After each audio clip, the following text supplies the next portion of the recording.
Ya tapi ini satu pertandingan. Lu harus siap kalah dan menang. Pasti. Dan jangan cengeng, dikit-dikit mau protes, Ya. Kalau di mata kita nggak bagus juga, lu mau gimana gitu loh. Kalau gua pribadi, gua lebih suka compare back-nya. Ya, back dari belakang. Jadi kalau gua compare back itu, pasti setiap orang tuh berbeda. Yes. Kalau memang nggak sesuai kriteria yang jangan diambil gitu. Pokoknya nanti kan saring Ya, gitu. Jadi FOC ini bagusnya kenapa? Kita mengkerucut. Yes. Jadi dari banyak kita saring pelan-pelan menjadi 10. Bro, buruan bro, ini udah mau mulai podcastnya, bantuin gua ini gimana nyalainnya? Udah belum? Ini udah nyala bro. Oh, udah nyala. Oke, kita mulai.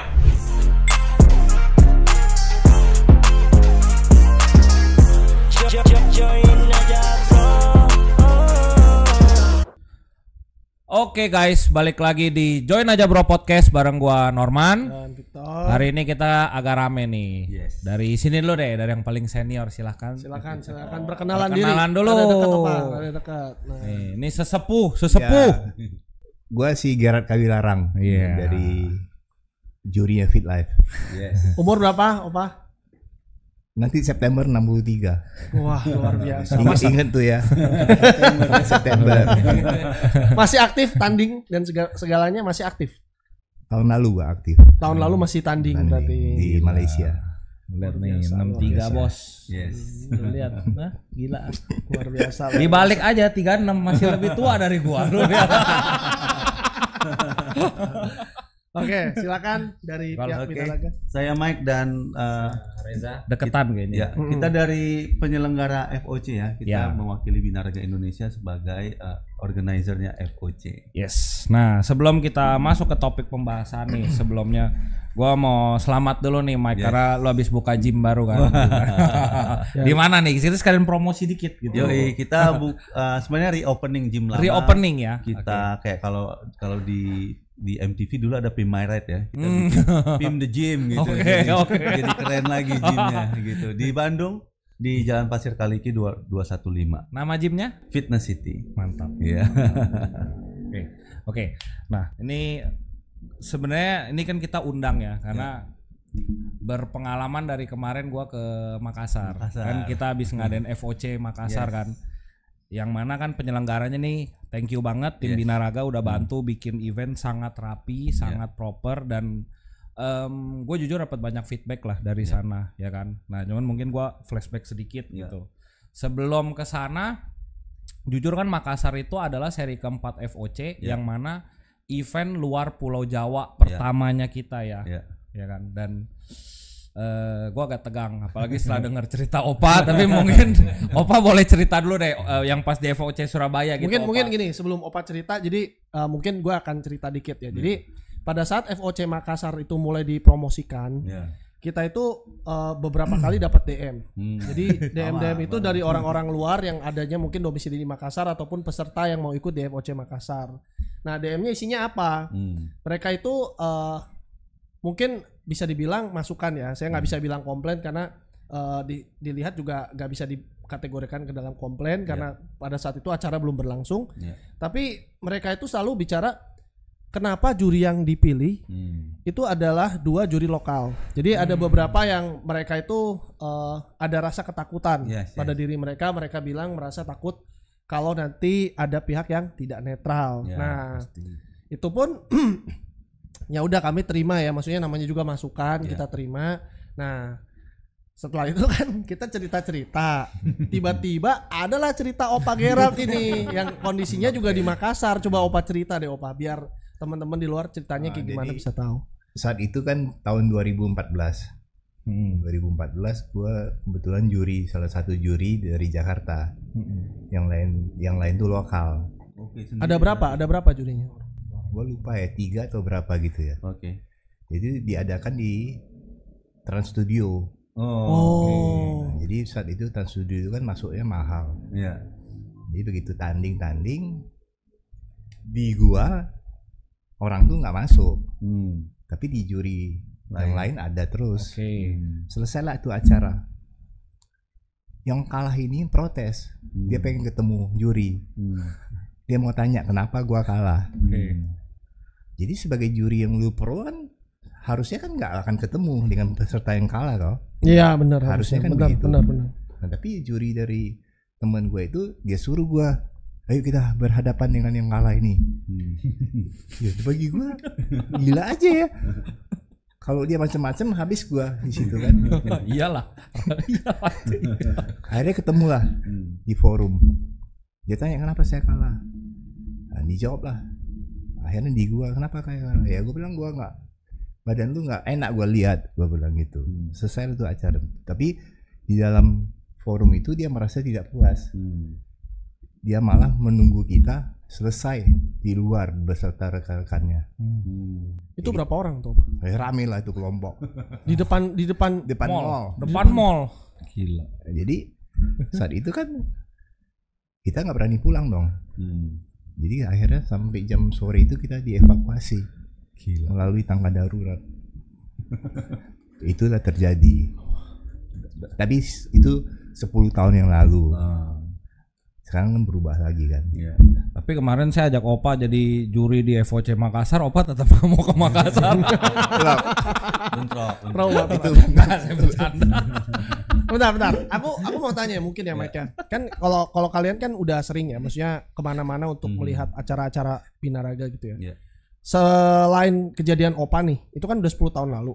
Itu memang di kejadian di Makassar ada yang kayak gitu serupa gak sih? Mungkin gak cuma Makassar, kita bicara. Ya ini kan ceritanya kan Makassar karena pas kebenaran yang komplain ke kita di Makassar gitu loh.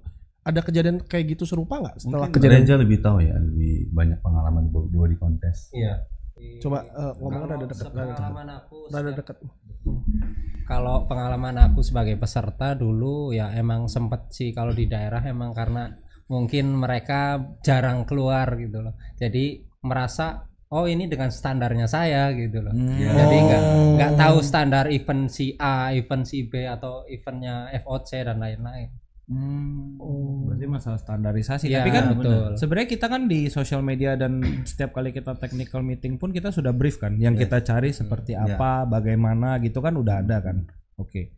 Nah, jadi kenapa kita ada di sini sebenarnya ini topik yang menarik di mana yang gue mau coba bahas adalah perihal netralitas di sebuah event, ya kan. Di sini kan gue dan Victor selaku tim FitLife kita memang sponsor, ya kan. Tapi dari awal kita sudah bilang bahwasanya FitLife ini tidak punya kepentingan. Kepentingan FitLife hanya branding, ya kan. Jadi kita bahkan tidak turunin atlet kita. Kita juga mau menang pun dari tim brand manapun kita tidak peduli gitu loh. Jadi bisa dibilang selama 4 seri ini berjalan kita sudah cukup menunjukkan komitmen kita bahwasanya kita netral gitu loh, ya kan. Bahkan yang menang pun nggak selalu kita kontrak kok, gitu loh, ya kan. Nah, gue pribadi sangat ngerti dan gue sangat appreciate apa yang tim Binaraga lakukan. Tapi kan kemarin lu kan nggak ke Makassar, lu juga enggak kan? Gua enggak. Jadi itu kan, gua kan habis dengar cerita Opa kan tegang juga dong, gua kan kalau boleh jujur nih gitu loh, ya kan? Apalagi memang pada saat itu kan 2 juri lokal dan satu lagi Fendi gitu loh. Yang menarik buat gua kemarin adalah sangat kencangnya isu perihal netralitas. Sampai kemarin gua juga thank you sebelumnya karena dapat input dari Mas Ahmad. Mas Ahmad itu adalah ketua PBFI Goa. Jadi waktu itu dia ada dikasih kesempatan untuk speech, ya bahwasanya dia ngomong lah perihal ini ada event sekelas sebesar ini yang dibikin oleh brand, ya kan. Kenapa sih kok bisa pakai juri lokal, 2 juri lokal lagi gitu loh, dan cuman 1 yang dari luar. Yang mana gue janji pun ke Mas Ahmad, gue akan bilang saya cuma bisa pastikan bahwa event ini akan berjalan semulus mungkin dan senetral mungkin. Dan itu pada saat itu gue tekankan juga ke Tarigan selaku penyelenggara kan dari tim Binaraga. Dan terbukti sih jujur pasti nggak mungkin 100 orang puas ya, 100% puas. Tapi bisa dibilang overall banyak sekali DM, feedback teman-teman Makassar. Juga gue thank you, sangat kooperatif semua dari hasil, dari proses sampai hasil semua gue rasa 80% puas lah, gitu loh. Nah cuman tetap gue merasa gue punya PR. Gimana caranya nih biar next kita tuh bener-bener bisa kasih apa sih kenapa sih gue bisa bilang kalau Binaraga yang bikin pasti netral gitu loh. Nah mungkin itu yang akan jadi tugasnya Opa sama Mike lah dan juga tim Binaraga untuk jelasin gitu. Oke. Nah ini sebelum masuk ke sesi itu mungkin FYI saya info dulu ya. Jadi kondisi penggunaan atau kita mengutus ya juri lokal itu keadaannya bukan cuma di Makassar ya Mike. Sebenarnya di setiap kota pun kita melakukan hal yang sama gitu kan. Biasanya hanya satu juri yang kita bawa dari Jakarta ya yang paling sering nih nanti ke depan Opa semua ya. Berarti 5 seri berikutnya itu semua 4 seri berikutnya itu Opa semua ya Opa. Nah ini saya minta nah jadi makanya sebenarnya waktu ada isu Makassar itu sebenarnya rada unik juga karena posisinya karena di event-event yang sebelumnya pun itu memang kita selalu melakukan hal yang sama seperti itu. Nah mungkin ya silakan dari kalian kalau misalnya memang mau menjelaskan bagaimana sih sistem penilaian kalian dan apakah sistem penilaian atau sistem kalian ini mudah untuk dicurangi atau susah gak atau gimana gitu biar semua orang bisa lebih transparan dan paham. Oke, mungkin saya akan menjelaskan dari awal kita discuss dan kita rancang FOC itu kita udah discuss juga sama Opa. Jadi secara penjurian juga kami sebenarnya sudah banyak bekerja sama Opa dan kita juga menentukan kriterianya dari awal ya. Jadi kriteria itu paling penting. Jadi kita tidak memberikan kriteria itu dilepas ke juri, tapi penyelenggara kita yang menentukan kriterianya. Karena ada penyelenggara yang udah gimana juri aja deh. Nah, itu yang akan menjadi dianggap subjektif.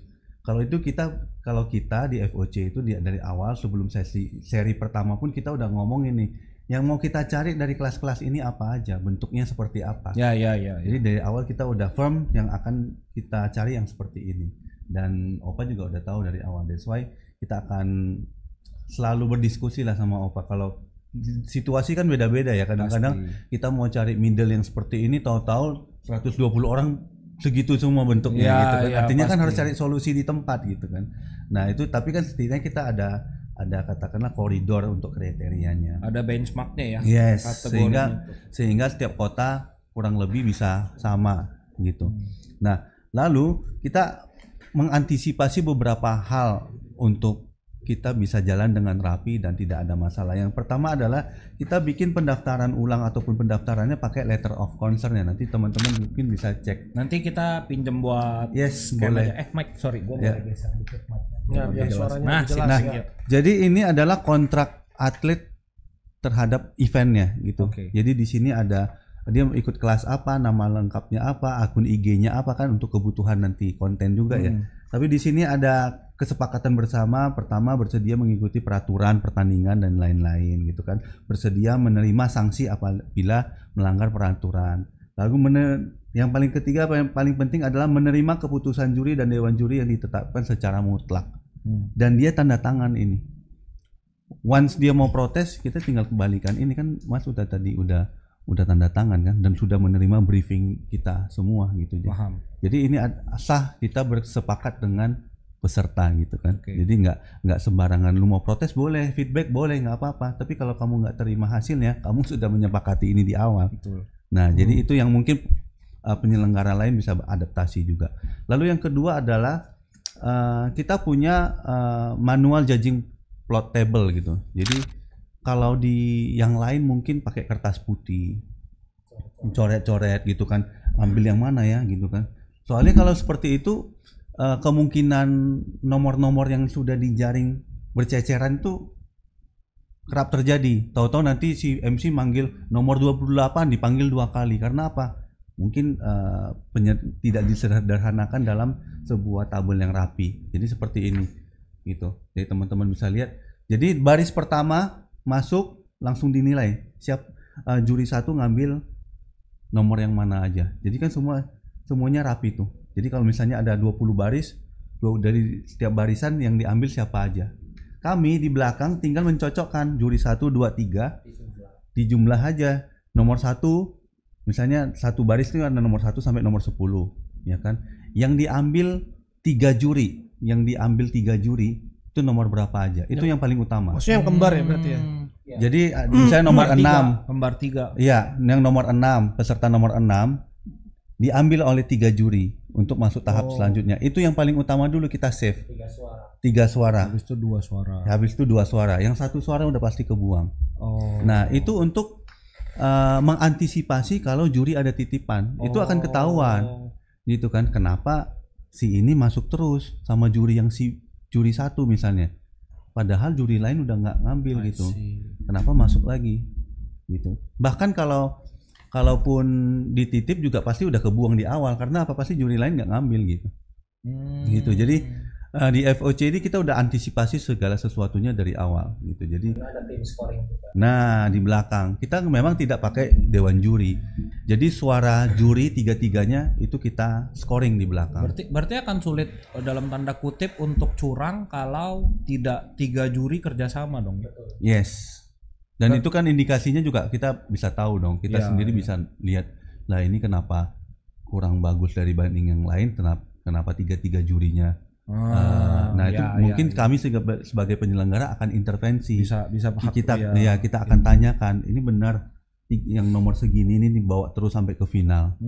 Nah itu kan kita sebagai penyelenggara kan kita yang bayar juri kan, kita intervensi dong kenapa tidak sesuai dengan kriteria yang kita tentuin di awal gitu. Jadi plot ini akan rapih dibikin oleh semua 3-3-nya juri akan isi. Jadi kita di belakang juga udah rapi, nggak nyari-nyari kan nomor berapa tadi. Jadi di belakang kita udah enak ya. Scoringnya juga nggak sampai 10 menit selesai. Jadi kadang-kadang kan ada event yang lama nunggu ngitung dulu, si MC-nya harus ice breaking dan lain-lain. Kita usahakan cepat gitu kan. Makanya kalau di FOC itu kita mulai pertandingan jam 1 siang. Jadi teman-teman mau loading santai dulu, pendaftaran selesai, silakan jam 1 siang kita mulai, kalau bisa jam 8 malam selesai. Ya lebih kurang sih. Opa pernah nggak kejadian kayak misalnya salah nulis gitu? Misalnya jadi yang maju misalnya nggak ada nomor 60, kan nomor 60 gitu. Pernah nggak kejadian gitu? Sejak FOC 1 tuh nggak pernah. Juri-juri yang lain juga nggak pernah. Iya. Jadi kita dengan ada ini kan kerja juri kan semakin ringan. Karena nih kalau 1 kan baris yang pertama. Iya. Oh, ya maksud gua misalnya baris pertama kan nomornya ngacak kan? Enggak. Ngacak. Oh, urut. Ya. Oh, naik panggungnya urut ya? Urut. Ya, jadi urut. Harus urut. Iya, gua juga nggak jadi tahu. gini, Ya. ini kan baris 1. Berarti ini baris yang di depan. Iya 1 sampai nomor 5 ya, gitu kan. Yang kedua tuh baris berikutnya. Oh gitu. Gua Gampang pikir tuh ngeceknya. ngacak. Tapi berarti kalau baris 1 nggak ada yang bagus itu 1 kosong semua. kosong. Oh iya. Gitu. Oh bisa gitu ya? Bisa. Pernah ada yang Ada satu deret nggak ada yang sesuai bagus, kriteria, skip buang. gitu. Oh. Gitu. Oh bukan berarti satu baris harus ada 1 itu. Enggak harus. dong. Kalau memang nggak sesuai kriteria yang jangan diambil gitu. Pokoknya nanti kan saring Ya, gitu. jadi FOC ini bagusnya kenapa? Kita mengkerucut. Yes. Jadi dari banyak kita saring pelan-pelan menjadi 10. Jadi nggak kita hantam semua. Ya, Jadi kan maksudnya memberikan apresiasi untuk atlet-atlet itu, memberikan kesempatan untuk naik beberapa kali. Ya. Misalnya kalau dalam satu kelas nih, misalnya kelas junior, ternyata ada 100 orang. Ya. Setelah pre-judging pertama, ternyata masih ada 90 orang, naik lagi 90. Ya. Masih pakai cara yang sama. Cara yang sama. Kita print lagi ulang ini. Jadi cara ini akan digunakan sampai 10 besar. Sampai 10 final. Sampai 10 besar. Yang dapat langsung pemenangan. Biasanya gini, kalau di pre-judging pertama itu yang 2 suara masih kita ambil. Oke. Yang 2 suara aja, artinya satu juri nggak harus 3. Nggak harus 3 gitu kan. Yang 2 suara masih kita ambil, gitu kan. Tapi kalau udah 2 kali atau 3 kali pre-judging, udah pasti ambil yang 3 suara. Iya. Nah, gitu. Mulai kelihatan. Kalau udah 10 besar, cara nilainya gimana? Nah 10 besar itu kita udah kasih scoring. Di ininya mau dikasih nomor berapa gitu. Nah ini backnya apa gitu, ya. Jadi juri akan menentukan posisinya. Boleh kasih lihat ke kamera. Ntar kita tetap scan sih. Ini adalah scorecardnya, scorecard final yang selalu boleh diakses oleh peserta. Oh oke. Jadi peserta misalnya gue mau tahu dong skor gue berapa, boleh ke panitia. Oh. Juri 1. Ya. Skornya 1 sampai 10 ya? Ya. Dari gym mana? Nah, lihat ini juri 1 kasih nomor 3, tapi juri 2, juri 3 kasih nomor 1. Gitu. Itu ranking atau rank. makin kecil makin tinggi dong? Iya. Oke. Makin kecil makin tinggi. Oh iya oke. Mungkin saya pengen tanya ke Opa kali ya. Ya. Gue penasaran Pak Opa, kalau misalnya kita udah nomor 1 2 3. Biasa kan mirip-mirip ya. Badannya bagus-bagus semua tuh. Iya. Itu dilihat pertama kali apanya? Keringnya dulu, size-nya dulu atau apa? Jadi kalau dia sudah muncul di dalam compare, bentuk depannya itu sama. Kalau gua pribadi, gua lebih suka compare back-nya. Ya, back dari belakang. Jadi kalau gua compare back itu, pasti setiap orang tuh berbeda. Yes. Oh gitu ya? Ya, kalau gua Oh back itu nggak ada yang sama? Ring, lebar. jadi Ya. Oh. jadi gua cuma 2 sering gua pilih ya. Ya. Perut sama back. Wah, kalau perut lu udah pasti nggak lolos, bro. Juara tarik perut. Kalau saya di panggung saya gini-gini kira-kira menang. Langsung keluar. Jadi mungkin begini ya, kalau untuk menentukan yang sudah sangat mirip adalah kita kembali lagi ke prioritas penilaiannya apa. Kalau kita paling tinggi adalah conditioningnya yang akan menjadi paling utama gitu. Memang biasanya di event manapun conditioning yang akan menjadi pembeda. That's why kalau Opa dan juri-juri beberapa juri lain adalah back, karena back yang paling kelihatan conditioning sama perutnya gitu. Dietnya seperti apa itu ketahuan dari situ tuh. Gitu. Nah, kalau misalnya kondisinya nomor 1 sampai 10 dengan cara penilaian diurutin angka ya, berarti kan bisa kemungkinan kembar. Seri. Itu gimana? Kalau udah 10 besar itu nggak mungkin sama gitu loh. Kecil kemungkinan untuk mereka sama. Jadi di dalam 10 besar itu sudah kelihatan ini. Si nomor 10 siapa nih, 9 siapa. Jadi kita udah tahu nih. Nah, yang 3 besar ini yang biasanya sudah bagus-bagusnya nih. Jadi segi semua simetris. Nah, yang 5 ke bawah itu ya agak sedikit kurang tapi masih oke gitu. Nah, tergantung nanti 5 ke 10 ini. Di mana kedudukannya dia lagi nih. Ya. Itu yang kita pilih gitu. Kalau misalnya 1 2 3 itu udah nggak mungkin kembar angkanya. Kalau mungkin. pernah nggak Kecil kejadian kembar kemungkinan gitu? kembar. Kalau kembar lah, misalnya Pernah nggak di asumsi pernah FOC? kembar gitu. Itu tinggal kita diskusi aja. Juri 1 2 3. Kita akan ngomong. Ya. Ini antara 3 ini siapa yang kamu ambil? Compare ulang. Berarti Ya, udah pasti. agak ya udah selera masing-masing. Ya pasti. Jadi kita akan adu argumen di sini. Nggak mungkin dong dari gua dia harus ikut aku, nggak mungkin. Dia harus memberikan sebuah argumen Sampai juga. Sampai ketemu. Nanti salah satu pasti ada. Oh ya ini bagus nih. Dia lebar nih. Simetris nih. Ini kering. Nah, bener kan nih kira-kira? Oke, setuju nggak? Oke. Baru Nah, kalau kita kurang puas, ya mungkin compare agak lama juga. Kita berdiskusi dulu nih. Iya. Nggak langsung misalnya aku di tengah langsung ini nggak. Kita harus bicarakan dulu. Iya. Jadi ya kita sebagai penyelenggara juga sebenarnya mengembalikan ke kalau ada skor yang udah kita scoring ternyata draw, kita kasih lihat dulu ke juri. Ini hitungan kami bahwa ada yang draw nomor ini sama nomor ini. Apakah memang bisa langsung diputuskan di situ? Biasanya kami kalau di FOC itu kami tanya pada juri yang sudah kita tentukan di awal, juri tengahnya. Gitu kan, juri tengahnya misalnya untuk 4 seri berikutnya kan ada Opa nih. Kita akan tanya dulu Opa. Nah, Opa punya hak untuk menanyakan ke kiri kanan dong, gitu karena kan mereka yang kerja di juri gitu kan.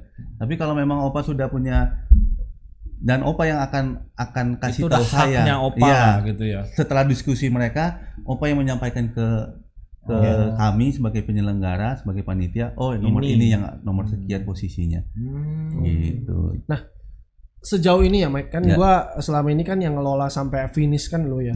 Sejauh ini di kota-kota FOC itu lo dapat terima komplain gak sih dari yang menang? Kalau dari yang kalah. Kalau yang menang komplain gua maprak juga bro palanya bro.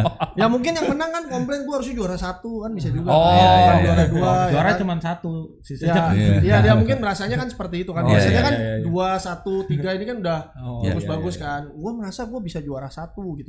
Kalau di FOC saya rasa belum ada ya. Kita belum temukan juga. Karena kita sudah berusaha dan mungkin teman-teman peserta juga merasakan konsep dan sistem yang sudah kita atur gitu. Jadi satu sisi kan mereka juga udah tampil, mereka lihat lawannya juga sudah yang mungkin jauh di bawah mereka sudah tersisi juga, rasanya nggak ya masuk akal ya gue posisi segini gitu dibanding lawannya yang mungkin menang gitu. Nah, gue tambahin dikit deh. Ya. Jadi memang sering peserta yang nggak lolos, dia bertanya sama kita. Pas selesai. Ya mungkin sudah selesai. Kenapa saya nggak masuk? Cuman jawaban aku, kalau kamu mau masuk, badan kamu harus 1 sampai 10 itu menyerupai itu. Gampang ya, gampang jawabannya. Iya nggak? Tapi kan di mata dia udah kayak peringkat 10. Oke, kalau misalnya Opa, misalnya pernah nggak yang nanya sama Opa itu peringkat 3, dia merasa, gua harusnya juara 1. Selama ini nggak belum. Atau misalnya yang peringkat 5, dia merasa harusnya gue juara 3. Kan Belum. bisa jadi kan? Belum, itu kan belum, paling belum, sering belum, loh. belum. Paling ngedumel Enggak ya? aja lah paling. Ngedumel aja di Iya, sosmed dia harus lihat dong. 1, 2, 3 itu udah di puncaknya itu. Yes. Iya, itu dia harus lihat dong. Nah, peserta yang lain yang belum masuk, dia bilang, apa kekurangan saya? Nah, kalau kamu mau masuk ya 10 besar itu, badannya harus kayak gitu. Oke, nah menarik sih. Nih, Opa mau nanya. Tunggu, ini yang FOC berarti ini masih ada lagi nggak poin yang lu mau sampein? Dan kalau perihal sudah kita netralitas? umumkan, nanti apalagi yang buat di Medan, kita akan mengumumkannya secara resmi, ada surat keputusannya bahwa ini yang menang. Oh, dan harus ditandatangan Ditandatangani oleh semua. juri. Keren. Wah, Gitu. sampai detail ya. Kita aja nggak tahu. Ya, Ini udah jalan dari seri 1.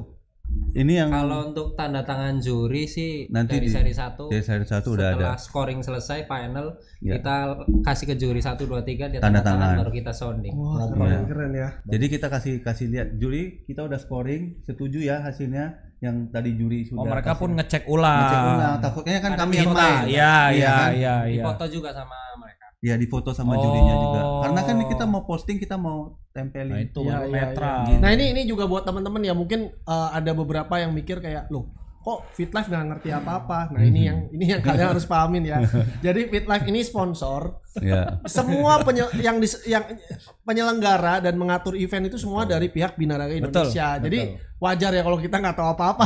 Kita aja baru tahu nih Serapi ini gitu loh. Iya, iya. Kadang nih ada satu kita tekankan ya, kalau yang udah juara di kelas yang misalkan di main fitness, nggak mungkin dong juara lagi di Ya, junior. Itu kemarin Kemarin sempat ada yang sih sempat isu ya. seperti itu, betul, Ya. betul. Karena mungkin ya, menurut saya sih di daerah mungkin keterbatasan informasi. Karena mungkin soal kriteria ini kan sebenarnya tidak ada standar nasionalnya Pasti, body contest. paham. Tapi FOC punya standar. Oh. That's why kalau udah menang di junior, nggak mungkin dong menang di main fitness lagi gitu kan. Betul. Karena kan kriterianya berbeda. Bukan soal lu lebih besar dan lebih bagus kan gitu. Nggak, karena kemarin memang ada sedikit ketakutan seperti itu. Kan balik lagi ya, yang pas Makassar itu Ya. kan kita jalan yang middle dulu. Ya, Ya kan, baru yang sport. ya. Nah. Oh, yang men's dulu, yang tengah dulu ya. Ya, Oke. yang tengah dulu ya kan. Nah, yang tengah aja tuh kemarin bagi beberapa orang, kebetulan mereka kan ngobrolnya ke Ya. saya kan, karena dipikir saya panitia, padahal Ya. bukan saya sponsornya jaga but gitu loh. Terus kan itu kok yang menang gede-gede, nanti yang atas mau segede apa? Ya. Saya cuma bilang gini, ini udah kapasitasnya Binaraga, tim Binaraga, kita coba lihat aja. Saya cuma bisa pastikan ini netral. Ya. Saya cuma bisa bilang gitu kan, walaupun saya getar juga nih. Ya kan? Tapi memang benar, ternyata yang menang middle memang lebih gede dari yang mereka anggap sebagai standarnya. Ya, ya. Tapi apakah masih koridor yang lu bilang?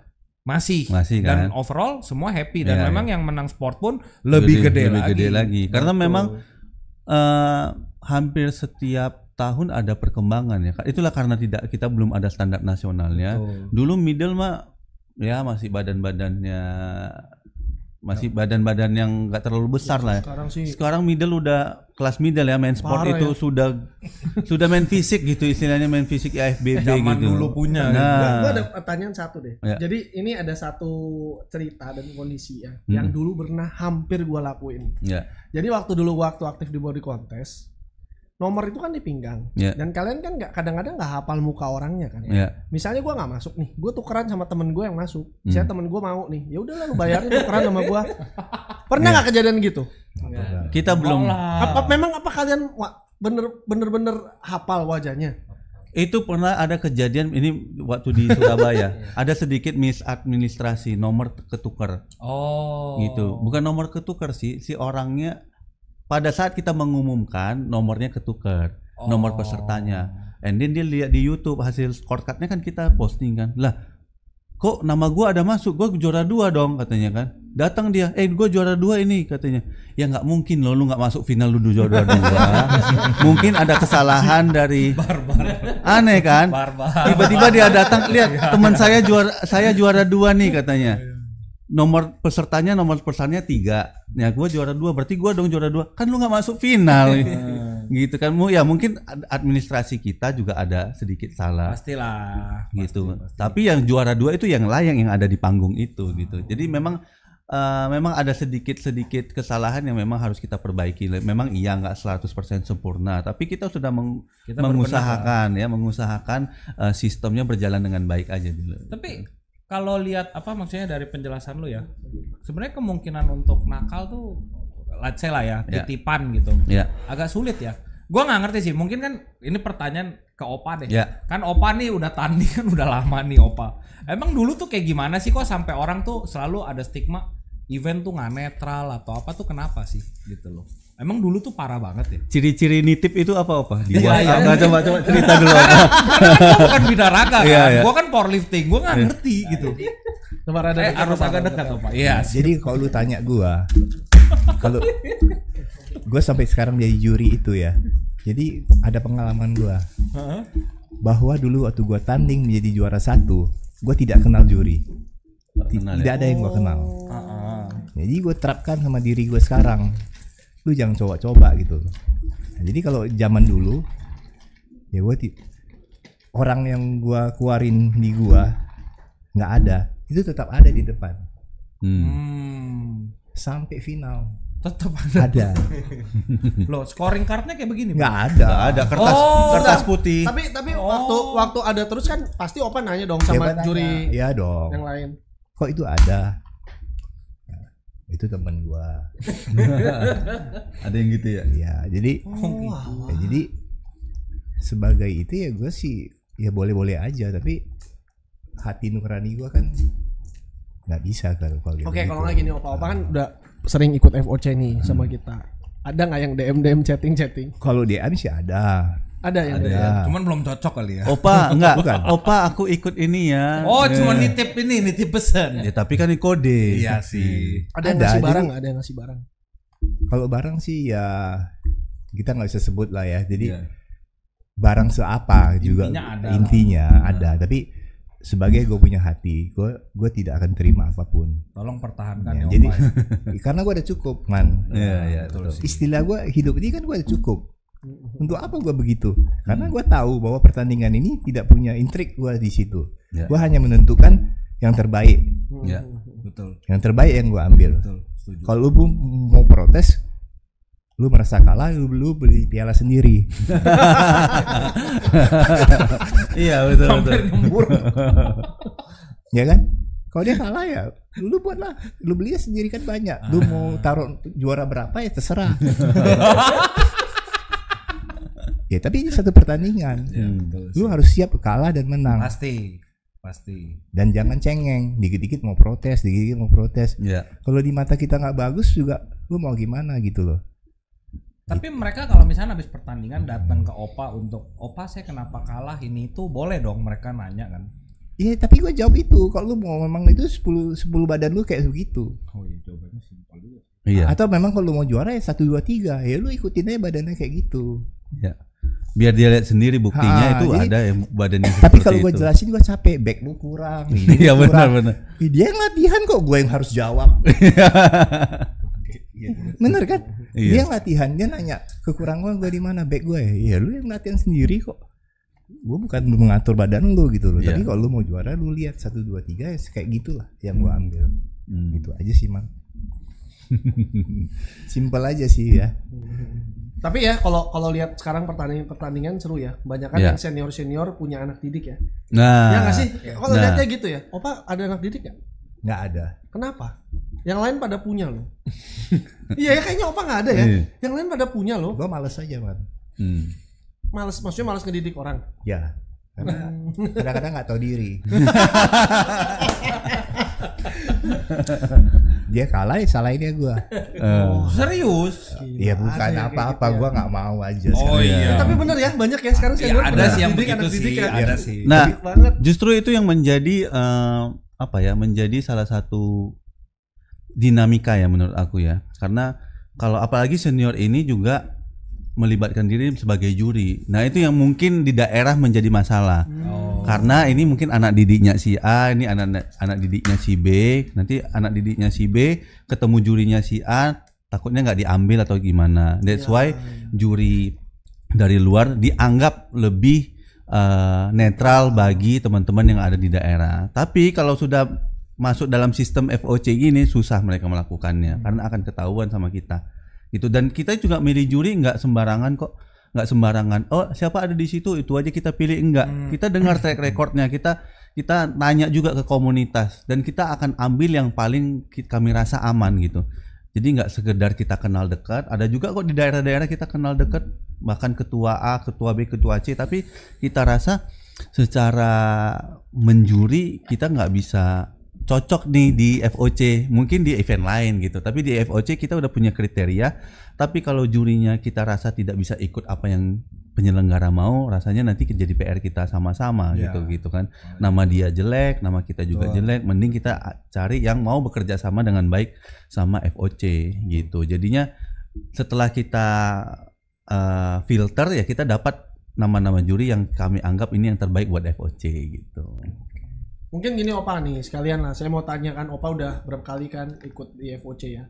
Ada masukan nggak Opa? Atau misalnya mungkin apalah gitu yang Opa mungkin pengen sampaikan ya. Mungkin ini pas ada binaraga juga nih, jadi curhat langsung di depan sama penyelenggaranya. Ya, apa Opa? Mungkin masukan atau mungkin ada yang kurang puas atau apa Opa? Ya sebenarnya sih gue di dalam ikut FOC ini, gue juga terima kasih ya karena gue udah dipercaya juga sama kalian. Iya, sama-sama. Nah, jadi kalau untuk gue komplain sih enggak, karena kan Binaraga Indonesia kan udah pengalaman dong. Dia udah lihat pertandingan kekurangannya apa. Nah, sampai sekarang nih gue merasa aman aja. Kalau misalnya dari segi waktu, apakah terlalu lama atau apa gimana? Karena kalau sistem ini sih gue bilang nggak ada masalah. Karena ini cepat ini.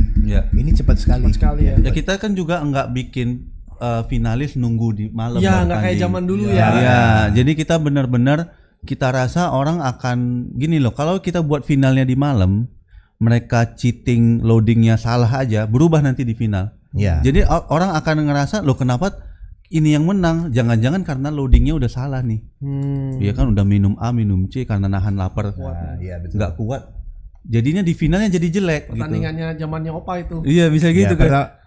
Pernah gua dari pagi jam 6 dan naik panggungnya jam setengah 12 malam. Nah itu udah kusut itu. Jadi gua tuh jadi gini Thor, gua harus tunggu yang Binaraga dulu.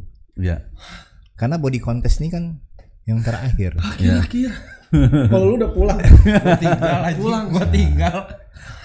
Jadi untungnya gue satu, jadi gue merasa worth it gitu ya. Karena gue melihat memang betul kata Mike, di dalam istirahat itu kalau lu minum dikit begitu final lu basah. Iya. Pasti. Jadi nanti orang akan ngerasa yang nonton ya kan, apalagi kan sekarang zaman kita bisa live streaming lah, kenapa yang basah-basah bisa menang? Jangan-jangan loadingnya udah udah minum, udah makan, ininya waktu. Bener. Jadi kalau gue bilang tambahin dikit, FOC ini ada seperti yang di luar negeri yang pernah gue tanding di satu kelas sama selesai. Ya, setuju. Jadi dia selesai dia minum dia makan. Nah, dan alasannya kenapa kita kemarin ngambil yang main fitness dulu yang di pertama itu yang di Makassar adalah supaya orang punya opsi. Gua kekecilan gua main di bawah. Atas atau bawah. Kalau gua kegedean gua main di atas. Ada gitu. contohnya ya. Ada contohnya gitu. Dan itu sebenarnya membuat kami adalah supaya si atlet punya opsi kalau dia kekecilan ngerasa bisa tanding ke bawah. Dan juri pun nanti kita bisa rekomen untuk si atlet kamu turun tersebut. aja atau naik aja gitu betul. ya. Opa satu lagi aku mau tanya ya. Dari penjurian itu lebih susah menilai yang beginner, yang pemula atau yang pro? Beginner. Beginner lebih susah. Yang paling Lebih kecil. susah. Tipis-tipis. Gitu. Ya, yang paling susah itu ya bukan susah sih. Banyak tipe kalian seperti gitu. Jadi kalau dia sudah masuk di kelas yang besar itu gampang gitu lihat. Kelihatan. Itu susah ya. Padahal kelas paling banyak itu. Orangnya banyak. Bayangkan kemarin Opa itu berapa 100 lebih orang ya kan. Gua nonton di belakang, waduh capek ini. Iya, satu ngeliatnya kelasanya satu-satu bisa 2 jam ya. Pasti iya pasti lama. Iya, kalau sampai 200 yang beginner, apalagi sistemnya nggak seperti begini, ya susah lah. Kita bisa ambil berjam-jam itu perhitungannya. Jadi kalau yang kecil itu semua beda-beda tipis, gitu. Semua badannya kan sama rata. Tapi ada yang gede dikit ya pasti kita nggak masukin. Yes. Udah ketahuan dari situ. Jadi kita selalu begini. Begitu beginner maju, ada satu kita patokan. Badannya seperti itu tuh yang kita ambil. Ya. Tapi berarti patokan itu yang jadi juara dong? Enggak lah. Enggak, ambil Badan tengah. seperti begitu. Badan seperti Tipe kalian seperti begitu. Oh. Jadi begitu dia naik nih, nah pasti kita bilangnya kita mau ambil seperti yang begitu tuh. Tapi cara yang lebih bagus dari dia dah. Pokoknya sama Yes. seperti itu tuh. Atau kalau di FOC kan kita punya gambar tuh. Nah, itu udah yang paling mirip sama gambar tuh. Itu jadi patokannya dulu di patokan tengah lah, mediannya dulu lah. Tengah ya, tengah. Oh. Bisa jadi lebih bagus dari itu ada gitu. Jadi ada satu patokan yang di kita. Ya. Biasanya seperti itu. Oke. Itu mempermudah juri, biasanya tekniknya juri apalagi yang udah pengalaman. Kalau yang belum kan mungkin akan catat dulu yang mana dulu kan jadinya catatannya banyak. Iya. Jadi keepnya banyak. Nah, dan kalau selama aku membaca table ini, kalau udah pengalaman nggak banyak nih dia isinya. Jadi udah terbaik dia taruh di sini. Oh. Ya kan? Jadi kita scoringnya juga cepat di belakang. Gitu. Tinggal nyocokin doang. Nggak sampai 10 menit kita. Langsung keluar. Kita langsung announce gitu. Karena sebenarnya bisa dibikin cepat. That's why butuh sistem dan SDM yang bisa menjalankan sistem ini supaya kita, karena kan atlet kan berjuang nahan air, udah apa mereka harus ngeden lagi di atas itu capek. Cara lu ini sebenarnya cara yang udah pernah diadopsi dari event-event lain atau memang ini cara yang di Binaraga bikin sendiri? Kita coba develop sendiri karena kalau kan kayak IFBB nggak gini ya? Nggak tahu. mungkin caranya berbeda ya. Saya nggak tahu kalau penjurian IFBB ataupun PBFI ataupun Perbavi dan lain-lain, tapi kita coba mendevelop yang memudahkan juri. Yang memudahkan Berarti juri. cara kalian sendiri. Iya, Mungkin kita kalau bikin. udah ada yang sama ya mereka juga nggak tahu. Dan kita punya Excel-nya. Jadi kita ada Excel yang nanti dimasukin langsung keluar tuh nama pesertanya, posisinya berapa. Rencana kita ke depan, kita itu mau bikin 1 juri 1 laptop. Nah, Nanti transparan, benar-benar transparan. Juri ngasih nilai langsung di layar. Yang keren tuh kayak powerlifting ya. Jadi Nah. tim scoring cuman langsung memantau kelihatan aja. tuh. ya kita akan coba lah. Mudah-mudahan kita. Kalau yang peringkat bawah kena mental juga tuh, Bro. Langsung lihat. Tapi kan transparan. Balik yuk. Cabut kali. Nomornya dicopot buat lu aja di Wah, gila ya. Tapi Ya, keren jadi gitu sih. jadi misalnya juri A, bagus B, itu. C ngambil nggak di Powerlifting ya. prejudging, Seru loh. prejudging siapa aja juri yang milih dia tuh dia tahu gitu. iya, Jadi dia nggak perlu nanya lagi kenapa aku nggak masuk karena nggak dipilih oleh 2 juri misalnya. Udah tahu ya juri mana yang di door ya, mau di door ya. Iya benar. itu memang Oh, cukup ini nih. bahaya juga sih. Pedang mata dua ya. Benar, karena saya pernah ngobrol sama ada senior juri juga ya di salah satu federasi. Kenapa nggak buka scorecard? Karena kan katanya Mike kalau kita buka scorecard ya kita dilempar kursi katanya. Itu bener. Itu Bener. makanya. Ya, makanya nggak bisa pulang. Iya. Atau mungkin nama jurinya nggak kelihatan kali Mike, anonimus. Ya kita anonim juri satu Tapi juri kan yang dua. penting transparan terlihat. Angkanya Iya. muncul ya. Bagus kan? sih tapi Benar. kayak powerlifting persis. Tapi menuju kondisi transparan seperti itu, market kita atau atlet-atlet kita juga harus siap. Gitu. Mentalnya harus siap. kalah sih. Harus siap kalah. Kalau enggak nanti dia kan juga karena gini subjektivitas itu ada di dalam pikiran. Pasti. Karena kan frame berpikirnya atlet berbeda dengan frame berpikirnya juri ya. That's why aku selalu menentang orang yang bilang body contest atau binaraga itu subjektif. Bagi saya enggak. Gue termasuk orang yang ngomong gitu sih. Karena objektivitas itu kan dikonstruk menurut aku, ya kan? Objektivitas itu dikonstruk dengan apa? Kalau di body contest itu kita harus punya kriteria. Ya kan? Kriterianya apa? Kriterianya itu dibangun dari apa? Ada indikatornya. Gitu kan? Kriterianya misalnya conditioningnya kering. Indikator kering kan kelihatan abs-nya, back-nya, keringnya ototnya seperti apa. Ya kan? Ini akan menjadi aspek yang diambil oleh juri untuk mengambil keputusan yang objektif. Nah, kenapa orang bilang body contest itu subjektif karena mereka tidak punya konstruk berpikirnya. Jadi logikanya nggak dapet gitu. Jadi nggak pernah kayak yang kayak gini ya. Ini orang ikut mulu, kalah mulu, kasihan lah. Kali ini kasih aja 10 besar gitu. Ada nggak kayak bisa dong. Nggak bisa. 11 Ya. Iya. Kalah mulu nih. Masuk. 30 kali gua ngejuri dia ada terus kalah terus. Nah, begini San, malah ada satu orang temen gua sampai sekarang dia masih main. Kalah terus. Iya kemarin ketemu gua lagi. Masih kalah. Itu zaman UBC. Sekarang udah tua dong dia. Oh iya. Tadi kemarin ketemu gua di Bekasi. Gue bilang aja udahlah, lu pensiun aja pulang. Kasihan. Jahat banget. Bukan tiap kali turun kalah terus. Di Bali kalah, di Jakarta kalah. Jadi emang seneng buka baju mungkin. Nah mungkin karena gini ya, menurut saya motif orang ikut body contest tuh beda-beda. Memang yang prestasi ada. Ada yang suka prepnya, perjalanannya pun ada.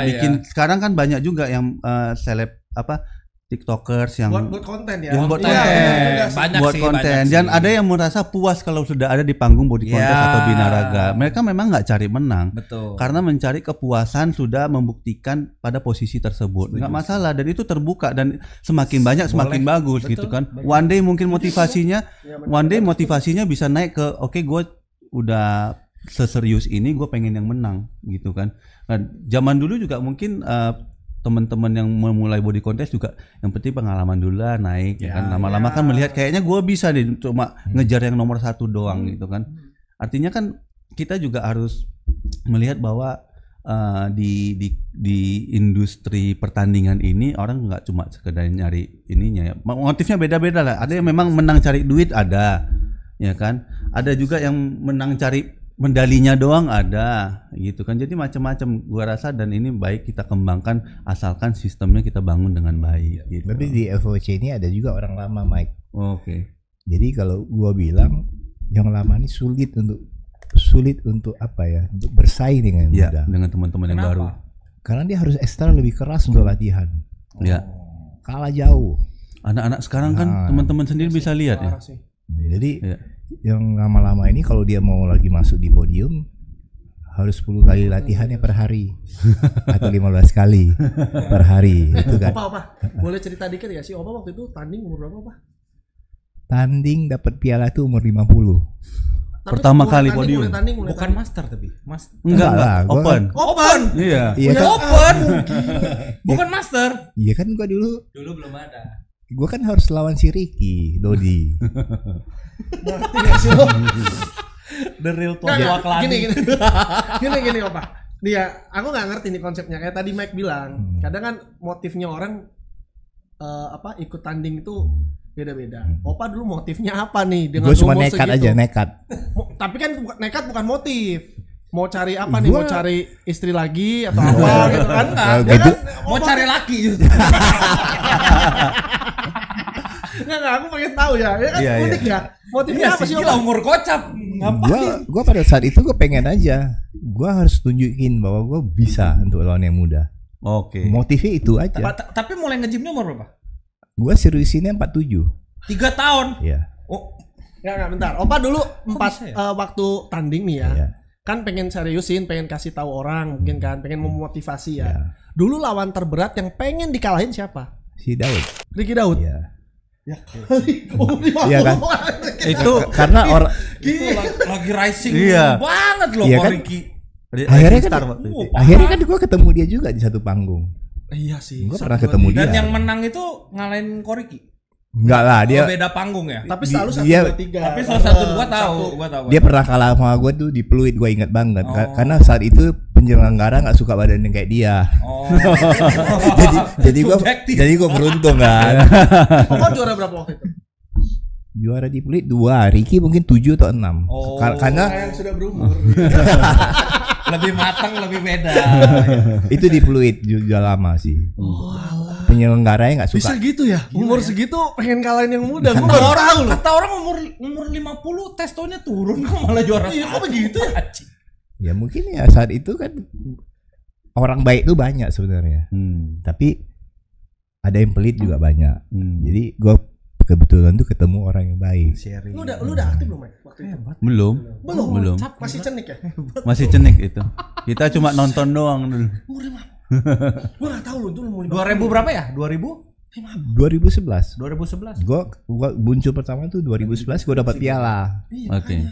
Buset. Oh, 2011 pialanya. UBC. Oke.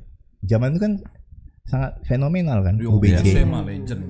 Jadi gua dari Manado gua tuh juara 9. Jadi gua pikir kalau gua dapat juara 9 ya, gitu. gua coba aja gitu.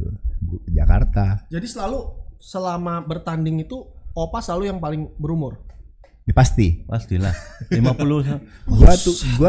Boleh gua sebut merek ya. Boleh, Iya, boleh. iya. Boleh. Gue juara 1 di Pro Lab 2012. 2013 gue Ronnie Coleman juara 1. Itu Berarti lawannya juga Bener-bener selama ini semifinal selalu Opa yang paling tua. iya. Buset. Makanya panggilnya Opa. Mungkin enggak dong ini ya. Ya jadi gue berpikir saat itu ya gue tanding aja. Gue coba karena kan gue waktu sebelum tanding itu 4 kali lah gue kalah. Ya. Ini real kakek Sugiono. Realnya nih. Jadi mungkin banyak yang nggak tahu. Buset. Ini di podcast lu aja nih. Iya. Mungkin banyak yang nggak tahu. Gue sempat kerja di gym. Oke. Gue kerja di gym 2011. Oke. Ya jadi disitulah gue mulai latihan. Gue pernah kerja jadi personal trainer. Kliennya anak-anak muda atau orang-orang berumur? Anak-anak muda. Anak muda. Jadi gua flashback kehidupan gua 2011 tuh gua kerja di gym, gua kenal lah. Ini boleh disebut nama juga ya. Boleh dong. Nggak ada, kita nggak ada filter. Gua kenal sama nama Iwan Setiawan, dia binaraga Tangerang. Nah dia banyak ngajarin gua. Dari situlah gua ikutin aja nih. Gua harus jemur, harus sauna. Kayak orang gila udah. Semua dilakuin. Gua harus jemur. Masa gua harus jemur matahariwan? Iya dong, supaya air di bawah kulit lu hilang. Pakai tanningnya nggak terlalu banyak. Jadi sauna, treadmill itu yang gua lakukan. Jadi gua tidak ada membantah satu apapun gitu. Ikutin. Gua juara. Nah, pasti juga kan saat itu kan teknologinya kan juga pas-pasan. Iya, iya. Bentar. Aku ada pertanyaan satu nih yang penasaran nih, Mas. Iya, Biasanya kan kalau udah berumur kan Opa kan pasti udah ada cucu dong, anak udah ada kan. Pada saat itu maka anak nggak ngelarang kayak, Opa nih udah umur, ya kan tanding, apalagi kadang misalnya dulu untuk celana panjang ya, kalau pakai kolor dong mungkin anak komplain nggak ya? Ya nggak mungkin karena pendek lah, kaki gua kayak belalang. Zaman dulu ya, Zaman dulu kan mau di kontes. Iya. Tapi anak komplain nggak sih Opa? Iya enggak lah, dia enggak dong. Anak cowok-cowok ya? 2 laki, 1 cewek. Udah 3, itu gak ada yang komplain sama sekali. Ada. Karena dia kan sampai sekarang kan dia Anak gym. ada yang kecil tapi kan dia Enggak, biasa kan maksudnya masa papa udah berumur tanding nggak pakai baju kan kadang namanya anak. Kalau papa nikah lagi lu papa nge-gym mah nggak usah komplain ya. Justru karena naik panggung tuh ada peluang. Bener. Nggak salah. Ada peluang. Nggak salah. Gitu kan. Nggak salah. kalau lu kawin lagi nggak ada di sini gua. Nggak mungkin gua jadi juri gitu loh. Ya kan? Jadi kan nama baik itu penting, saya. Benar, nama baik. Benar banget Opa. Kita kan nggak bisa dalam bidang ini kan komoditasnya kan kecil. Benar. Apa yang lu buat tahu semua. Pasti. Ya. Dan kami sering nanya Opa juga, Opa kita mau milih juri, ini gimana? Kita bahkan nggak sekedar teknis cara jurinya, tapi personalitinya gimana Opa supaya representatif enggak buat kita bikin event gitu. Jadi ya memang di dunia kita reputasi adalah segalanya sih. Tapi ya oke lah. Ini sekaligus penutupannya. Ya. Gue bisa bilang udah 4 seri berjalan. Ya. Gue sangat thank you ke Binaraga dan tim dan juga ke juri khususnya ya kan. Gue bisa bilang ini berjalan sangat lancar ya kan. Segala event kayak di Makassar yang tadinya kita anggap isu, ada perdian. Nah, yang tadinya isu pun closure-nya rapi, semua happy, banyak sekali DM yang masuk. Pasti ada yang komplain 1-2, itu tidak bisa kita elakkan ya kan. Cuman gue mungkin titip next kita Medan, Batam, Pontianak dan Bali. Kita sukseskan 4 seri lagi nih kan, kita tutup dengan baik ya kan. Gue bener-bener thank you buat Binaraga, gue juga thank you buat Opa ya kan. Kita mau bikin FOC ini, mungkin kita nggak under federasi, tapi kita punya standar sendiri lah. Benar. Kan? Gitu loh. Karena ini kan yang akan menjadi, yang gue selalu bilang Mike, ya kan, lu pun nantinya kalau memang Binaraga mau serius untuk bikin event, nggak harus sama Fit Life kok. Nama baik lu akan kemana-mana juga, gitu kan. Gitu loh. Kita bikin tarkam terkeren. Iya benar. Paling rapi ya kita. Tapi seru loh. Awareness-nya sih dapat banget. Benar. Dan itu gua ngerasa bahwa sekarang orang sudah melirik FOC sebagai event yang berkualitas. Karena kita konstruk ini gitu. Ya itu nggak ada kalau nggak ada kalian. Iya, dan kita ya terima kasih juga buat juri-juri yang betul-betul mau komitmen. Kita sampai kadang-kadang yang di Bandung ya, gue datengin gymnya kayak Pak Edeng waktu itu kan, Pak kita mau bikin eventnya seperti ini. Beberapa kali gue pura-pura nge-gym aja dulu kan biar akrab gitu. supaya kita satu hati gitu, bahwa kita mau ngambil, kita mau cari bibit ini supaya ya kita satu visi. Akhirnya dia bantu banyak. Dulu waktu di Bandung sampai yang negoin tempatnya sama Pak Edeng juga. Jadi asli dapat diskon besar gitu. Jadi kita betul-betul relasi di dalam komunitas itu penting. Plus lagi kita ketemu orang-orang yang punya reputasinya bagus juga gitu. Oke, mungkin penutupan ya. Ada kata-kata yang mau disampaikan dari tim Binaraga mungkin sama Opa. Sama Opa mungkin. Nih buat yang satu-satu join FOC ya. yang masih ragu join nih, yang masih ragu. Ya, satu-satu lah. Kalau mungkin dari teknis ini, dari Reza ini teknisnya yang ngurusin teknisnya di lapangan ini Reza ini. Kira-kira apa nih Mas? Untuk para peserta nggak usah khawatir untuk penjurian. Kita tim scoring di belakang, standarnya FOC netral. Iya, kita jaga ya. Jadi nggak usah takut. Ikutin FOC ke. Ada 4 seri lagi yang teman-teman bisa menikmati kualitas event yang terjaga, dan teman-teman bisa jadi mungkin jadi superstar baru di dunia body contest gitu. Oke, Opa ada? Kalau dari gua sih ya ikut aja. Jadi jangan takut soal maksudnya jangan takut lah lu punya, kalau lu memang haknya lu menang bagus ya lu yang menang gitu. Gua nggak punya kepentingan apapun. Hanya memajukan bagaimana body contest ini maju di Indonesia. Ya, gitu aja sih. Oke, sip. Makasih semuanya. Thank you. Thank you. Sukses ya.